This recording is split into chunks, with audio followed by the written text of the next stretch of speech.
পৃথিবীর সবচেয়ে বড় বড় ব্র্যান্ডগুলোর মালিক কারা বলেন তো? পৃথিবীর সবচেয়ে বড় বড় ব্র্যান্ডগুলোর মালিক কারা? সব মুসলমান। আপনি যদি লিভার ব্রাদার্স এর কথা বলেন তাহলে কি?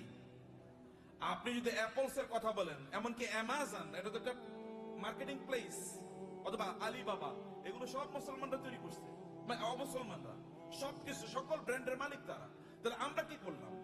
আমরা কেবল খাই, ঘুমাই আর টয়লেটে যাই, এর বাইরে কোনো কাজ নাই। এখন তো টয়লেটে যাওয়ার জন্য, আগে তো অন্তত আপনি টয়লেটে যাওয়ার জন্য বাসার বাইরে যাওয়া লাগতো, এখন তো বাসার বাইরে না, একেবারে বিছানার সাথে টয়লেট। কয়েকদিন পরে এমন টয়লেট বের হবে যে আপনি যেখানে শুইতেছেন ওইখানে টয়লেটের ব্যবস্থা হয়ে যাবে, বাইরে আর আপনার যাওয়ার দরকার নাই। কি প্যাথেটিক জীবন ব্যবস্থা!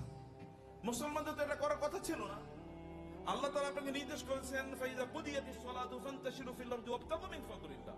নামাজ শেষ মসজিদে বসে থাকা যাবে না। ওমর রাদিয়াল্লাহু তাআলার যুগে একদল যুবক নামাজের পর মসজিদে বসেছিলেন। ওমর লাঠি এনে তাদেরকে পিটাচ্ছেন, এখানে বসে আছো কেন? বলে, আমরা এখানে এমনি বসে আছি, আল্লাহ জিকির করছি।